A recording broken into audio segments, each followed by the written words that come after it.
Test, test. All right. Woo, I got a little crunchy there. Hey, my name's Dave. Part of that crunch might be we are coming through the OP-1, and we're doing a little test today. Test 1, 2, 3. I've been saying that a lot lately because I've got the voice routed through here. So this is my first half hour with this device, and I thought that'd be kind of fun to watch in maybe a painful way for hopefully everybody in an enjoyable, painful way. Maybe it'll be good. Maybe it'll be great. So the reason I picked this up, my voice is a little gainy. Let me see if I can fix that. So the reason I picked this up was it's has the reputation as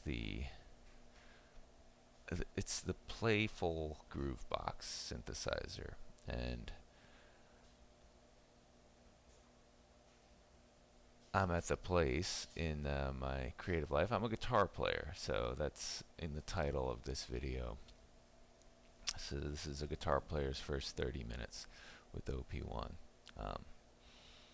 Yeah, so I'm looking for something to create some interesting tracks.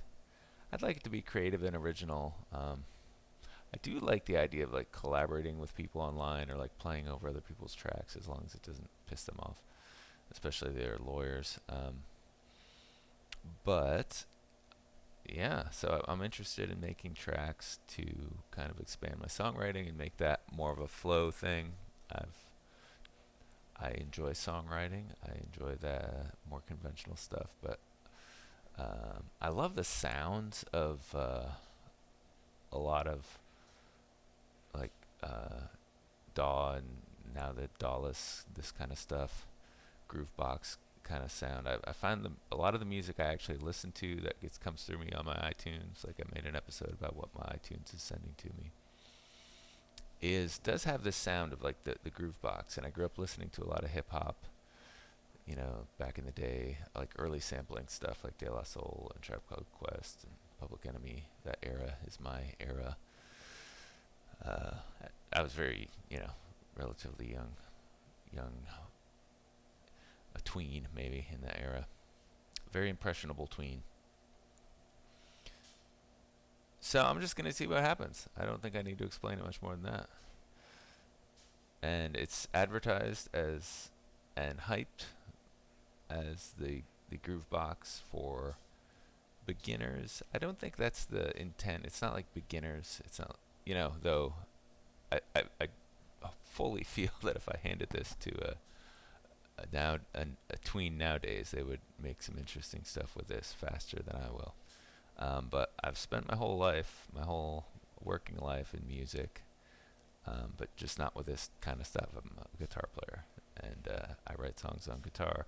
I've spent time working with tape, so a lot of the people who don't love this device, who are electronic musicians and beat and groove makers, say the tape concept takes some getting used to, because they're used to sliding tracks around and having everything quantized. So this is not that. That's about as much as I know about it. It has a little mini keyboard here. It has some controls. I've figured out enough to send my little gamer headset through. It's going through a whole mixer. I have a Zoom mixer over here. But these mics need a little battery preamp, and that's coming back in. And delay. I added a little thing there if I want to get freaky with it, and that's just boosted enough to come back in, and it does sound a little crunchy coming back through the machine more than normal. So I probably shouldn't be talking this much at the front of the video, but I probably shouldn't be doing a lot of things. So let's get down to it, and I'm just gonna crash through it, and because this is what's supposed to be so fun about this. And I am a very open-minded guy. I very much am up for the adventure and the challenge. I'm pretty sure I won't get too frustrated. I'm pretty persistent with this kind of stuff. Like I said, I have a good handle on all this stuff. I haven't. I think I've looked at some tutorial type stuff, or just not tutorials, but like people demonstrating stuff. But it's very different when you sit on the side of it. So let's just see what happens. I know I just did a sound check. I know it works. I think you'll still be able to hear me. The C scale. These are the money notes.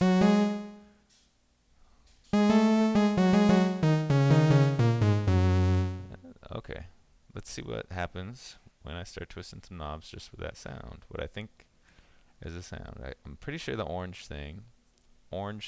I do like this kind of theme where it seems to be the routing can be connected to the color scheme. That's a nice kind of friendly thing. And then I can mess with the mic volume. And I think I'll be able to sample with that at some point. So if one disclaimer up front, if it gets a little crazy with I start looping my voice, and if I'm trying to describe something and it's totally incoherent, that's part of the ride today. Ooh, there's a metronome.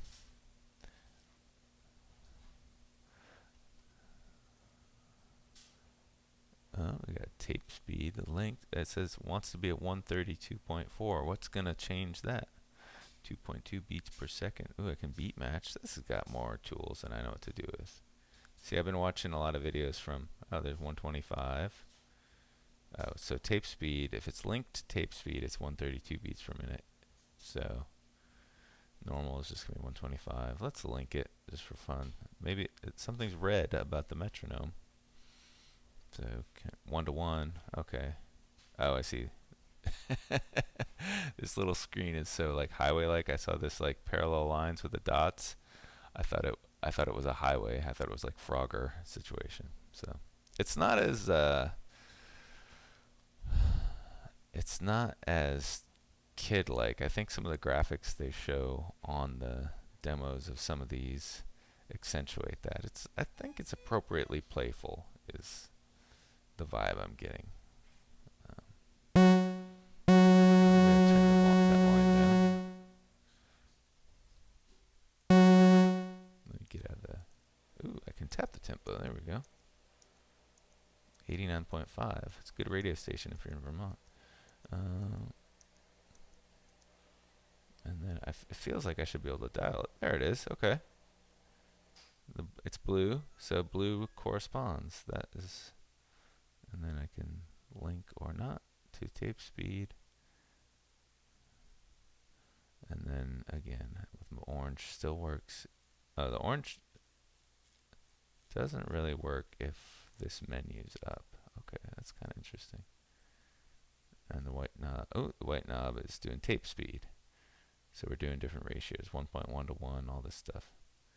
1 to 1 sounds like something I can handle right now. Okay, let's get out of tempo. Oh, well, I already tapped something. Oh, and here's a tempo input thing. If it says, can I speak to tempo? No. It's like this thing is going up. Oh, that's a visual indicator of tempo. Okay. Recording settings over here. That looks like a kick drum. Oh, we found the drum set.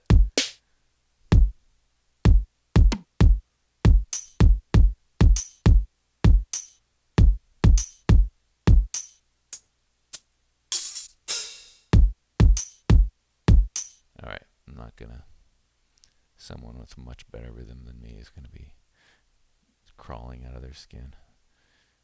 So that little symbol means a drum. It looks like a kick drum. Ooh, and our first little animation graphic comes up.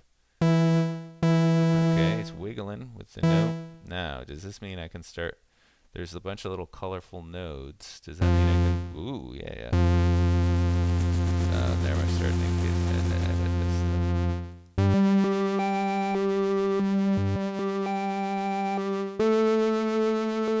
The funny thing was,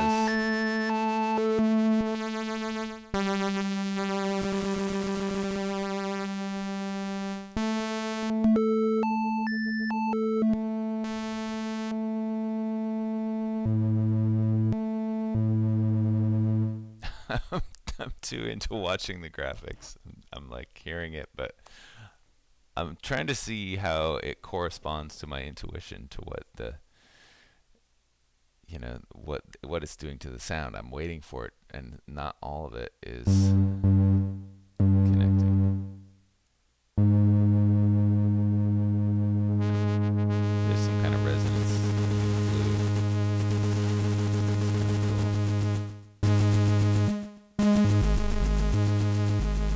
Octave, okay.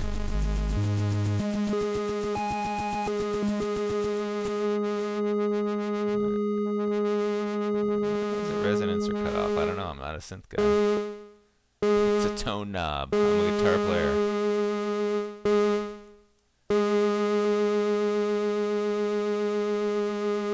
Is this an LFO?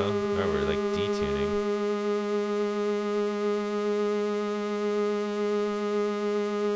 Something. Ooh, okay. Can the orange is doing something? Is that resonance or cutoff?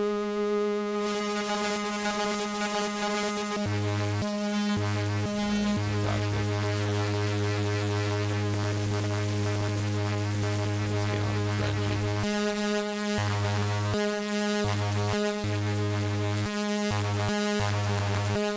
Yeah.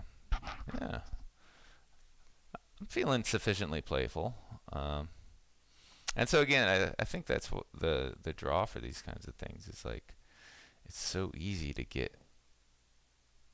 Everything is requires the uh, programmer's mindset, and so it's the folks who can kind of match the intuition of having feeling something with the music, with the sophistication of working with the modern technology. So yeah, I do want to bring some of the modern technology stuff into. I want to be able to get creative with that side of it. So I know it's a lot to put like desires for creativity on an object, but a lot of hip folks have recommended this to me. I think my brother-in-law really wanted me to get this for my stepson a long time ago, um, and he was like, "Oh yeah, but it's like $800." I was like, "What?" But it probably I should have listened to him. But I mean, he should have gotten it for himself. He could have done it, but because I was not hip. Um, but it also like as a I'm trying to pick up some guitar gear. Let me tell you, this is music instrument stuff, and this is probably I know what this does. This is probably a $200 replacement part from Mesa Boogie. So, uh, but yeah, I can grasp. I mean, everything, all the tech everyone's been through lately. Yeah, you can squeeze a lot of sound production into a thing like this. But I don't think it has slowed down my stepson's musical mind. He's got a good thing on it. So the record button, M1 and M2. What do those do? Ooh, waveforms pop up. It's getting mathy here. So colors are associated with this stuff. Oh, so this is like we got multiple. This is like wave generation stuff.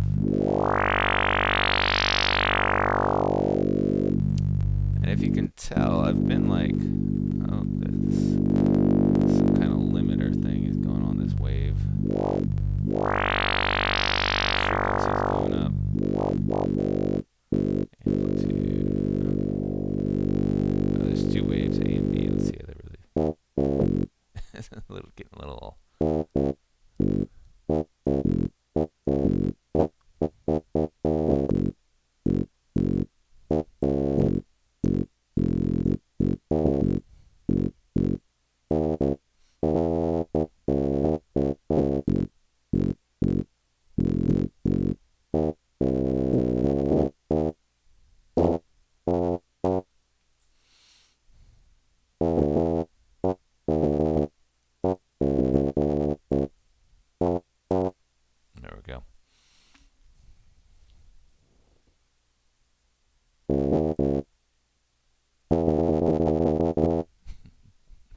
Shaving, a haircut, 2 bits, and many more. All right.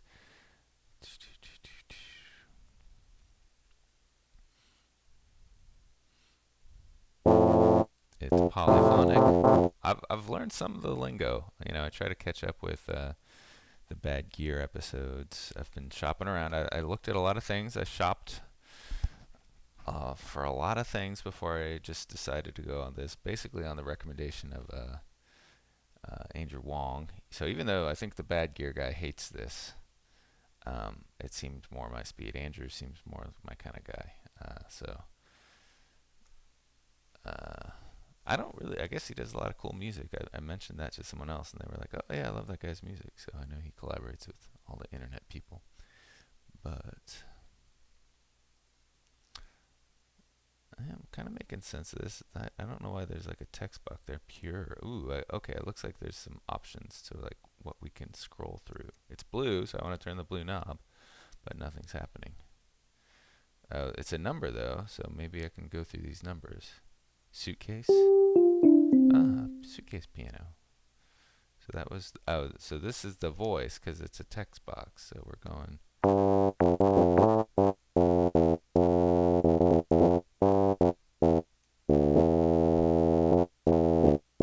it's telling me what note I'm playing. Let me change my register. Can I still do that, or do I have to go back to the other menu? Voice, pure. Oh, so it's probably some kind of pure wave thing. So it's showing eventually. And then I go to suitcase. And this has got a whole nother thing. It's a different voice, and it's more just a ramp. But I bet I can tweak it because there's a green note on there. And then the white node. So it looks like that's like a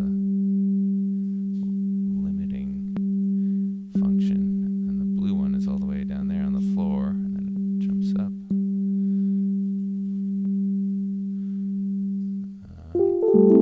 Not hearing it. I like that piano sound.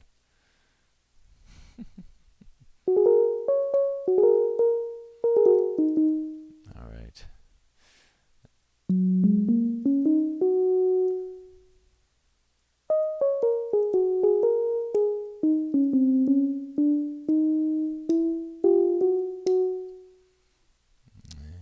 Stay on the black keys, folks. You know, if playing guitar taught you nothing, stay on the black keys until you hear something fun. What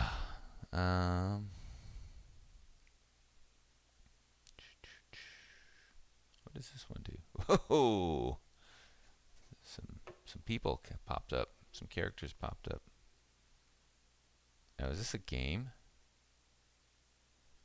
There's like a D-pad in the middle. A little sequencer situation. Oh, that makes sense. That's the way that button looks. I'm trying to see if I should get a little more zoomed in for y'all. You probably don't need to see my face. It'd probably be much more interesting to see what I'm seeing more on the keyboard. But I'm just going to keep trucking here. Like a doodah man. So we got our drums there. And it looks like I can edit all that stuff. I'll get into that later. Ooh, I don't know how we got that now low. Oh, we still got the sequencer turned on. Like their little hands.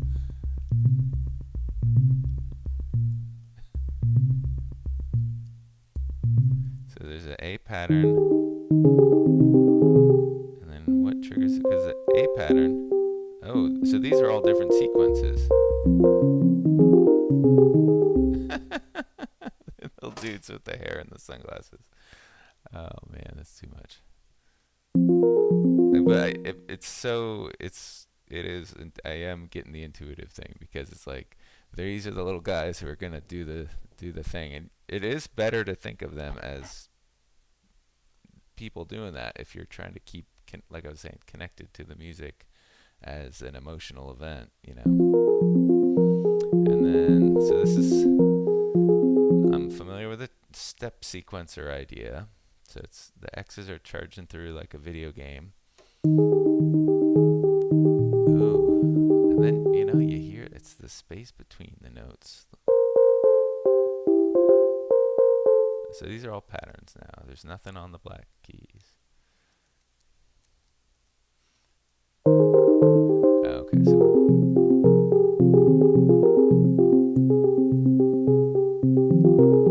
yeah, that's pretty cool. Get some little polyrhythms. I'm sure there's a way to record these, but what does the shift function do on this one? Ooh, there's a list. That makes sense. The shift button goes to a submenu there. Okay, 8 is one of my waveforms. I'm plowing through these now. 7, I'm still looking at my waveform. Oh, I pressed 6 and it's got a dot dot dot. Oh, hey.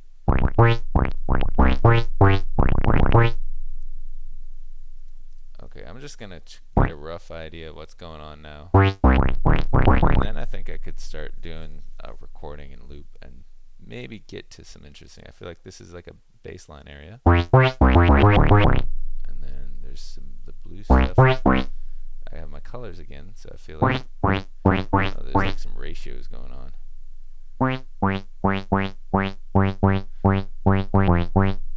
Okay. I always like some octaves. It's kind of fun.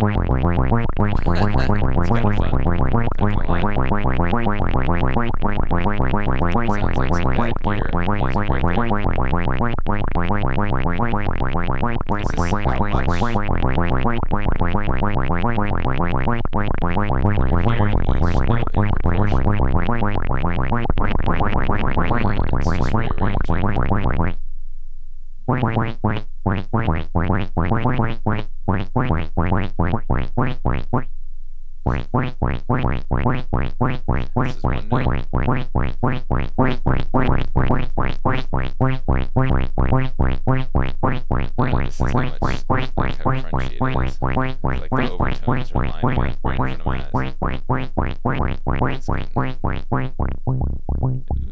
some bad gear music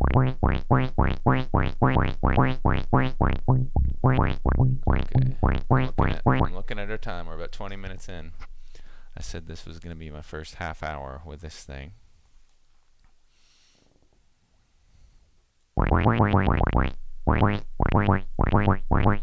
And again, the idea is here, this is this is probably going to be your first half hour. Honestly, my first half hour tonight was getting the mic rerouted in through the sampler, so that you can hear it when I record it. And is it recording? Oh, so these are probably some like shift functions I'm looking at. So 6. Oh wow, this screen got like actually technical here. There's a lot going on there. But I do like they talk about the feel of this. It feels good. It feels like it's very dense. But it feels, that's what you expect with an actual musical instrument.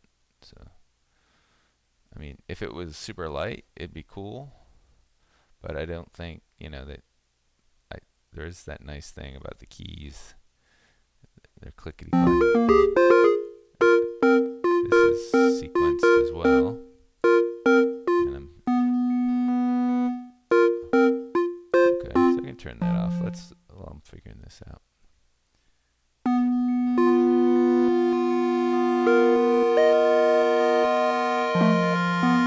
These are all fun. I like all these sounds. I could dig into these. And then let's just see what each knob does. So the first one is how my waves interact. This is the shape of the wave. This is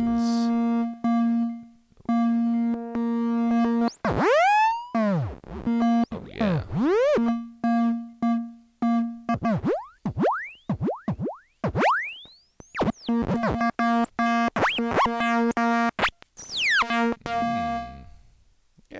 Yeah, this is, I feel like this is my speed. I know that enough because, I mean, it's really just how you feel productive working. And it's like whether, and no judgment here at all, but it's like whether you feel like organizing things and pinning things down is getting you closer to inspiration, or whether like discovering things. And this is definitely set up for discovery. And I think that's an important part of just getting dialed into something. Because, 20, 30 years ago, picking up the guitar was just the fact that it's, guitar's not that hard. Not at first. You just hold down some frets and sing, you're good to go.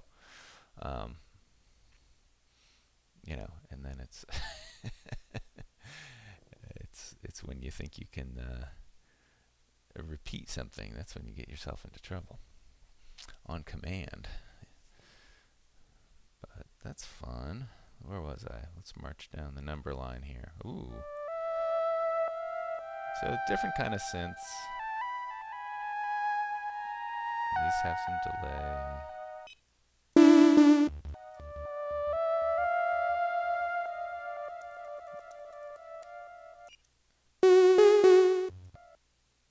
Oh, it's this one. This is a new graph. So this one's got like voltage, and is that what that V stands for? It's like an FM thing. The A is for amplitude. Like the little volts are getting further away from each other.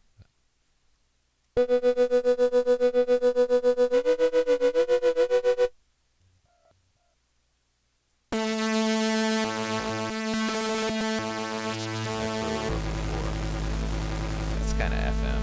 That might be what people are talking about with like how I'm learning all this stuff as I was getting ready for this. Not so much getting ready for this. I've had this for a couple days. Most times you get some new music gear, you're like, ooh, yay. But I did want to do this kind of initial walkthrough.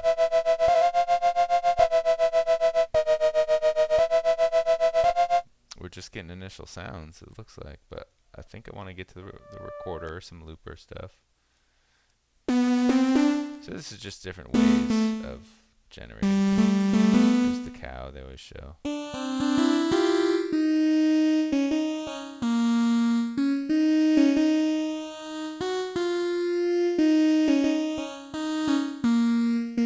And then you can...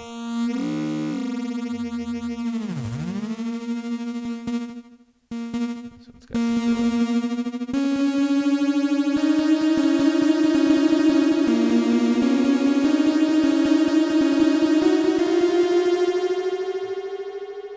That's cool. I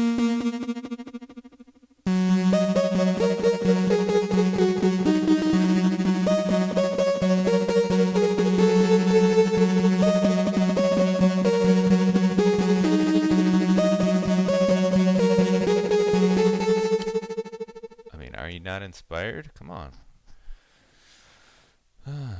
Cool. Okay. Let's get that LFO. So maybe that's the effects, because that sounds the same as that. So maybe if I do that and then go to effects. Okay, so this, 3 is effects. And I can pick my generator here. And, whoa, like a telephone effect. So I'm guessing I can scroll through my effects. Let's keep going. It's showing me like attack, decay, sustain, release, all that stuff. Just different metering on the sound, and then I can, but I see my colors, so that means I know I can go up to these knobs. So it's like and it's monitoring my voice here apparently. These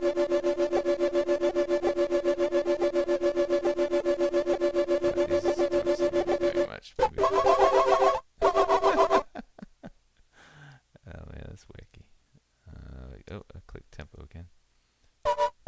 There's my tape recorder. There's my drum beat. I think that's where I'm going to start. For sure. And then this has a 1 to 4. I know there's 4 tracks. I've heard that. That's a thing. Oh, it's playing something. And that's where the metronome's on. So the metronome's probably a good idea if it's not quantized, because that's going to at least...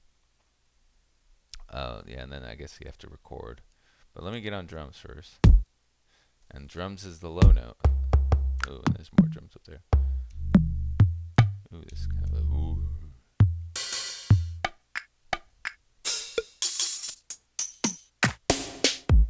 I bet you could mess with these drums a fair amount. Oh, I like that. Getting a little low filter. I can see the waveforms disappearing, and that kind of makes it sound to me more like.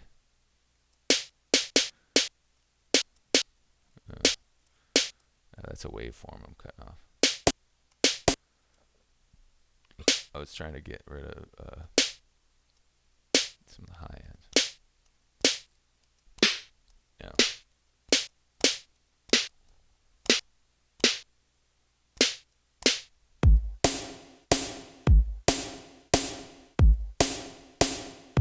What did I do? I hit it something. Effects on. Come on. There we go. Okay, so 3 is always effects. Alright. And then let's see if we can. This is the looper. Let's go for it.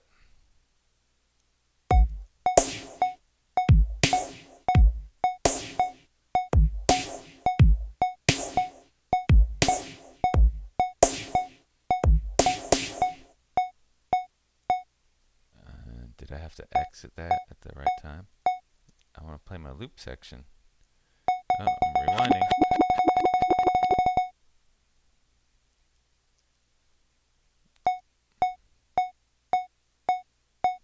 Something green is stopping the. Oh, okay. So the green is the looper. Yeah, I totally get this because, like, even just GarageBand, like going back, I remember I was out of college already, and it just felt like the GarageBand was finally as good as they were promising it was gonna be, like back in the day. So I know like people were making electronic music. Like, I mean, God, I get down with some Pet Shop Boys, you know, like Blue Monday. But I mean, I just can't imagine what those synths cost today in today's dollars that people were you had to spend to get into that game, or the first samplers, like I was talking about De La Soul and all that stuff. So, but yeah, so I can adjust my. Where was I? See, that's the thing. You're talking. And then I'm adjusting my loop length.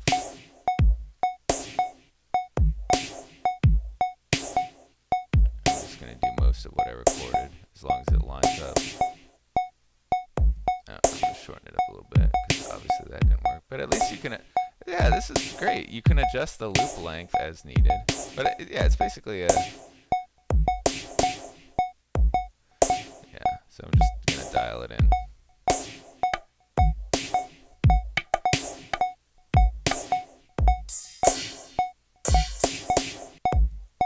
gotta shorten that up a little bit.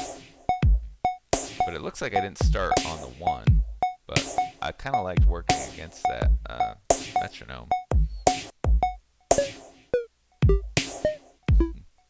I mean, you could do something with it.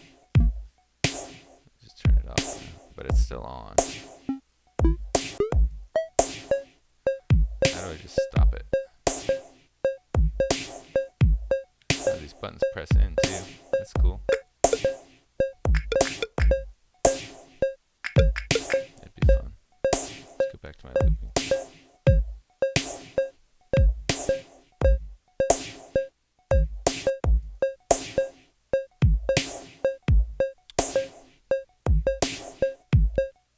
What if I just don't want to hear them?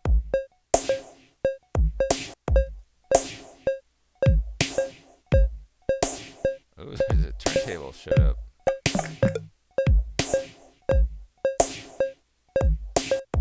But it doesn't show me how to do it. Oh.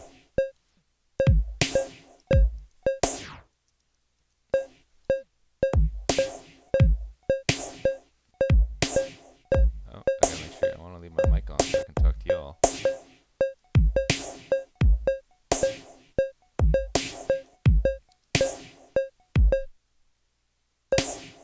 It's kind of fun. Yeah, I can see why they did that. It's creative. That's genuinely creative.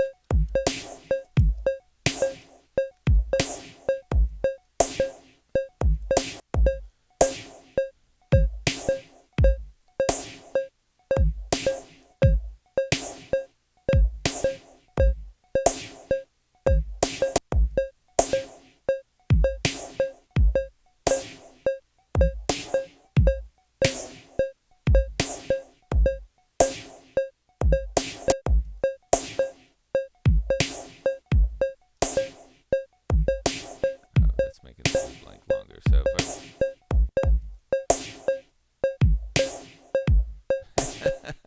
I might be driving some of you crazy right now.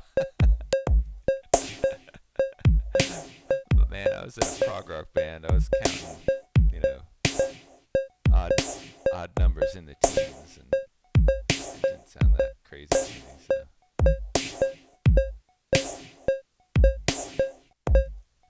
just a little shorter. There's got to be a smarter way to do this, but yeah, it's a little too short.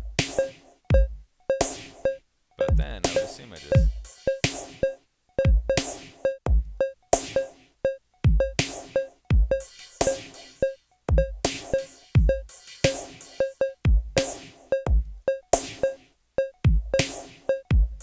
there it is. Yeah, I love where the metronome is.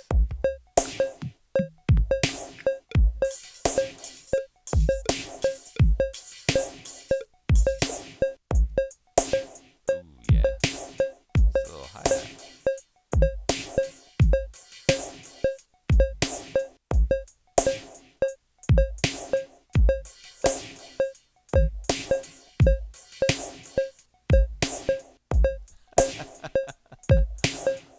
All right, let's get another layer. Where are all my synths? The bass was kind of over in here. Oh, I had the voice going. That's kind of fun.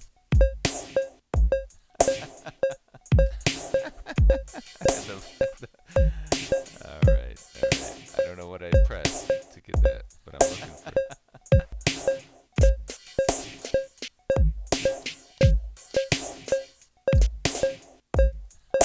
I could layer that in too.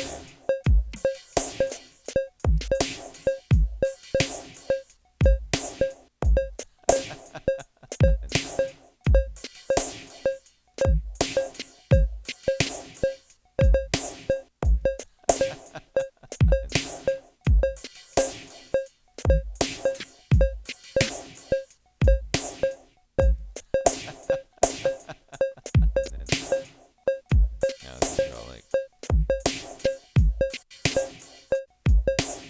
just want to add in a bass line here. Oh, I turned off the looper apparently. So I gotta go back. Bring that beat back. Did I delete it? No, I didn't delete it, but it's not gonna loop anymore. Oh, 3, 2. Oh, I got like different tracks going on. Okay, that's cool. There's plenty of room.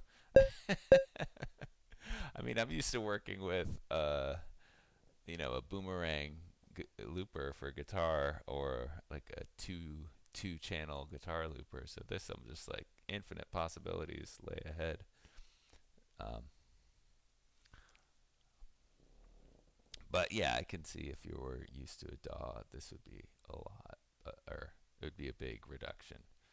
Um, but I did, like I mentioned my stepson earlier. Some of the cool things he would come up with. It was a real lesson for me, watching him. This is before we were married to his mother, and but just to see, from the outside, that kind of like childlike sense of discovery. It's not about the innocence so much. It's just about like the fresh eyes of being able to create with what you have, and see the positive in the opportunities of something in front of you. So I would see that, in video games, or whatever it was whether it was video games or software or just anything, uh, where just adults get just feel so limited and so overwhelmed, and it starts to feel like work after a while. And that, yeah, obviously, as an adult, you're expected to produce things and get results, blah blah blah, and that's a lot, a kind of a head trip people put on themselves. But um, because yeah, ultimately, there's tripping about it like that is not going to help you. You just got to do it. So. But this has been fun. I wish I could send you out on some music, but obviously I'm a little out of my depth. But they say the battery life is really good on this, so you only have to charge it once in a while. Um, yeah, I could see working with this on like, I got like a little road trip coming up. I got to do stuff like that. If you get some passenger time or on an airplane or something. I don't know if I could work on stuff like this on an airplane, and there's software solutions too that are fine. I just did a video on beat surfing, but I did want to get into something a little more uh, of a structured product. I know beat surfing, there's a lot I didn't really scratch the surface on there yet too. So there's so many cool opportunities. Um, so if you take away anything from these videos and this channel, opportunities are out there. So if you've got a vision or a sound, uh, yeah, work through it. But it's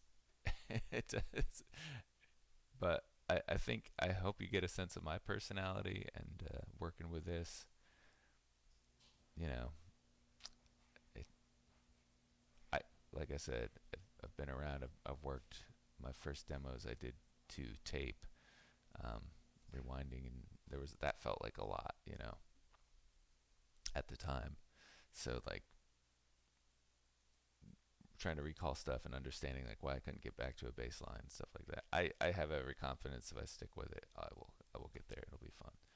Uh, but there's something inspiring about the sounds, and then just there's like a little human element when it's not all instantly quantizable. Um, yeah, yeah. So we'll do some more with this. Maybe have some tracks. I could see this. I don't know how I would work it because I have been doing loop stuff with MIDI time, and I don't think this has. It does. I think you can do MIDI stuff through this, and it does. Obviously, it has a metronome, which kind of was one of the things that got in my way here. Once I get a hold of that and getting to the tracks, that'll be cool. So I could see doing like live work with this if you could get the MIDI clock thing going. But even without that, just making some interesting beats, some tracks, some sounds, and yeah, it's inspiring. So cool. I think that's enough of that. It's about 45 minutes now. My name's Dave. It's Mountain Branch Music. Checking out the OP-1. Who'd have thought?